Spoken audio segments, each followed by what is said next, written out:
It wasn't the fall that scared me. It was the silence afterward. My grandfather, 82, collapsed in the kitchen one morning. No scream. No call for help. Just the sound of a glass hitting the floor and the eerie, heart-stopping stillness that followed. That's when I realized something was deeply, terrifyingly wrong. Not just with his health, but with everything we thought we knew about how to care for him at home. I used to think kidney stones were just painful. You drink too little water, you eat the wrong things, and boom, stabbing pain, a trip to the hospital, maybe a loud curse or two, and you're fine. That's what the internet said. That's what TikTok said. But what no one ever mentioned was what kidney stones look like when they show up in someone over 50, especially someone frail, someone forgotten, someone like my grandfather. We thought we were doing everything right. We installed railings. Got him one of those comfy recliners. Set reminders for his medications. My mom even prepped meals in little containers, color-coded and labeled. In-home care, we called it. It sounded comforting, modern, responsible. But what we didn't realize was this: home can be the most dangerous place in the world when no one is really watching. It started with back pain. He said it was just his age. Probably the old chair, he mumbled, brushing it off. Then came the nausea, small at first, barely noticeable until he began skipping meals. Then the swelling around his ankles. The fatigue. The glazed-over look in his eyes. And one day, the silence. I found him on the floor, clutching his lower back, barely breathing, drenched in sweat. I called the ambulance with fingers that wouldn't stop shaking. They ran tests, hooked him up, and finally someone came in and told us the words that didn't make sense at first. His kidneys are failing. We suspect a blockage, multiple stones. It's been building for days. But how? He was drinking water. We were feeding him healthy food. We checked his pills. We did everything we were supposed to, didn't we? The truth hit me later like a sucker punch. We were treating him like a child. Not like a patient. Not like someone whose body had aged out of balance. His kidneys weren't 30 years old anymore. They were slow, fragile, barely holding on, and the very things we thought were helping might have been pushing them over the edge. Calcium-rich snacks? Great for bones, sure. But not always for kidneys, especially when stones are lurking in silence. All those high oxalate greens, those superfood smoothies? Turns out they can crystallize into razor-sharp fragments inside an elderly kidney. Even certain supplements, the ones we bought to boost energy, were quietly adding pressure, 1 microgram at a time. But no one told us that. Because when you Google kidney stones, the first 10 results show you diagrams, pain scales, ER stories from 20-somethings and men in their 30s yelling about drinking more water. Not one of those pages showed what it looks like when an old man quietly withers away in his own house, kidneys hardening like rocks, while his family thinks he's just tired. It sounds cruel. And maybe it is. But the cruelest part is that we didn't even know we were blind. After the surgery, yes, surgery, because at his age, passing a stone is not just painful, it's potentially fatal. The doctor looked at me and asked, "Do you know how many seniors we see with this exact issue every month?" I didn't answer. Because I didn't want to know. And yet I needed to. He continued. They often live alone or with family that tries hard but just doesn't know what to watch for. They skip appointments. They hydrate less out of fear of incontinence. They eat well, but not wisely. And no one's checking their urine, their sodium intake, or how long they've been lying in bed. By the time we catch it, the damage is done. I felt my stomach twist. This wasn't just about kidney stones. This was about how we, as a generation, romanticize the idea of home care without understanding what it actually demands. Because it's not about comfort. It's not about clean sheets and scheduled meals. It's about surveillance, observation, education. It's knowing that one swollen ankle could mean heart failure or kidney overload. That a single skipped meal could signal nausea from toxin buildup. That every supplement, every herbal tea, every Google search needs to be double-checked against the reality of an aging, compromised body. We didn't know any of that. And we nearly lost him because of it. I sat next to his bed that night, listening to the steady beep of machines doing the work his kidneys couldn't. He was asleep, barely moving. The strongest man I knew, now so still it broke something inside me. Not just fear, not just guilt, but a bitter awareness that love alone isn't enough. Care requires knowledge. And we had none. But we had time. Maybe not much, but some. So I decided that night, staring at his wrinkled hands hooked up to 4 lines, that I'd learn. I'd ask questions, read labels, attend every appointment. I'd treat home not like a comfort zone, but like a front line. Because that's what it is. A war. A quiet, slow, invisible war. Between dignity and deterioration. Between silence and awareness. And the only way to win is to stop pretending we already know how. The strange thing is, once you've seen someone collapse from something as small as a kidney stone, you don't forget it. The look in their eyes, the shallow breath, the weight of not knowing whether they'll wake up again. It rewires something inside you. After Grandpa came home, nothing felt normal. Not the kitchen. Not the TV blaring old westerns. Not the morning routine where he'd shuffle to the window with his tea. Because everything we used to think of as routine was now laced with doubt. Is this food safe? Is that water bottle too much? Did he pee today? Has anyone checked? It was like living with a bomb that might go off at any time and realizing you had no manual to disarm it. My mom tried to stay positive. She made lists, scheduled nurse visits, wrote everything down in a neat little notebook with color-coded tabs: hydration, medications, blood pressure, weight. But none of us had training. None of us really knew what numbers to panic about, or when to call the doctor, or if we were doing more harm than good. The follow-up appointments were worse. The doctor's tone was polite, but underneath it there was something sharp. Like we should have known. Like we should have caught it sooner. Like this wasn't the first elderly patient wheeled into that ER, gasping from a blockage that had been building for days and certainly wouldn't be the last. He said the scariest part wasn't the stones. It was the silence.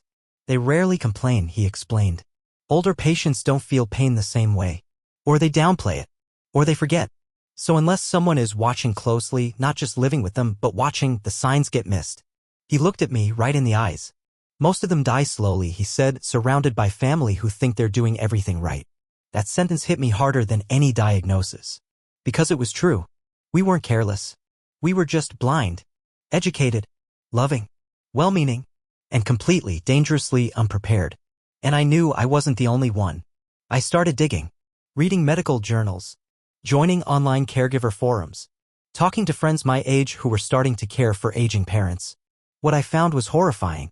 Millions of people over 50 are being cared for at home, but their caregivers, sons, daughters, grandkids, have zero medical background. They're guessing, Google searching symptoms, reading outdated blogs, feeding their loved ones what feels healthy but is slowly pushing them closer to crisis. They don't know that certain leafy greens can trigger calcium oxalate buildup. That drinking more water isn't always safe when kidneys are compromised. That painkillers like ibuprofen, common, over-the-counter stuff, can tip a kidney over the edge in someone over 65. Even worse? Seniors often hide their pain. To protect us. To avoid being a burden. Like my grandpa. He admitted it one night while we were organizing his pills. I didn't want to scare you, he said softly. I thought it'd pass. It nearly killed him. That night something shifted. We decided home care had to be treated like a full-time job. Not a chore. Not a gesture of love. A profession. And we were going to learn it the hard way if we had to. We started tracking everything. Every ounce of water. Every bite of food. Sodium. Oxalate. Calcium. Protein. Phosphorus. We made a chart with green, yellow, red zones, not for Grandpa, for us. So we'd know what foods were safe, risky, or dangerous. We logged urine frequency.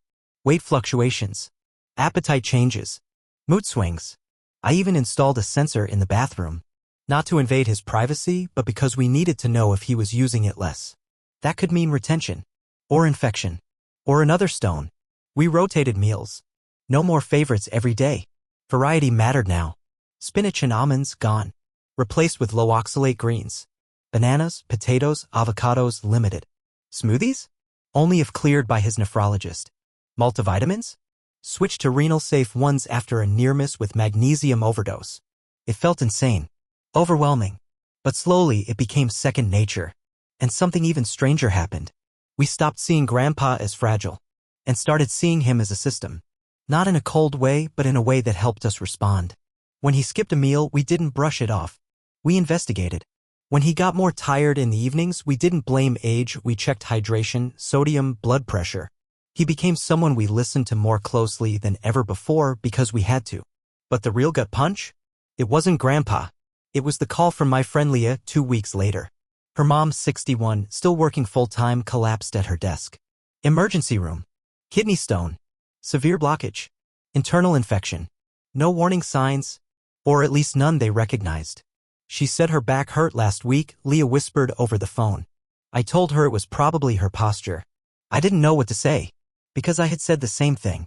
That's when I realized this isn't rare. It's not tragic because it's unusual. It's tragic because it's common. and invisible. And no one's talking about it, especially not to people our age. We're too busy, too removed, too young to imagine that something so small, so manageable, could destroy someone we love. We think we'll know when something's wrong, that the signs will be obvious. They won't. And kidney stones? They're not always sudden attacks of pain. In the elderly, they're often quiet. They don't scream. They whisper. In skipped meals. In a change in posture. In extra bathroom visits. Or none at all. So here's the truth no one's telling us. If you're caring for someone over 50, especially over 70, you are not just a loved one. You are their medical advocate. Their sensor. Their early warning system. You can't afford to guess. Because sometimes the difference between just tired and in kidney crisis is 2 days. And 2 days is the time it took my grandfather to fall, stop breathing, and end up in a hospital bed that may have been avoidable if we'd only known what to look for. Now I do. And I'm not going to stop talking about it. The hardest part wasn't the hospital. It wasn't watching Grandpa connected to machines or listening to the slow, mechanical beeping that filled the silence. It wasn't even the guilt that kept gnawing at us, the realization that we had missed every signal, every quiet cry for help he never said out loud. No, the hardest part came when he came home. Because that's when the weight of it all finally settled in. You see, in the hospital, you have nurses, monitors, for bags, oxygen tanks, people trained to notice a millimeter of change. At home, it's just you, a bed, a list of instructions, and a human being you love more than anything who is slowly, silently slipping away if you blink too long. I remember standing in the living room that first night back. Everything looked the same, the lamp, the couch, the faded family photo by the stairs, but I didn't recognize the house anymore. It wasn't home. It was a battlefield now. Every room a potential danger. Every habit a hidden threat. And I realized most people never see that part. They only see the cute videos, the Sunday lunch visits, the filtered Instagram post, grateful to have Grandpa back home red heart. What they don't see are the 2 a.m. blood pressure checks, the anxiety that bubbles every time he skips a meal, the constant fear of doing something wrong, of not doing enough, of missing it again. That's the hidden horror of in-home care. Not the physical work, but the emotional minefield you walk every day. Because the truth is, no one prepares you. No one tells you that caring for an elderly person with fragile kidneys means becoming a detective, a nurse, a cook, a pharmacist, and still trying to be a daughter. Or a grandson. Or just a human being who isn't constantly breaking inside. And the worst part? You start to doubt everything. One afternoon, I made Grandpa soup. Just simple chicken broth with noodles and a few vegetables. He took 2 sips and pushed it away. Too salty, he said.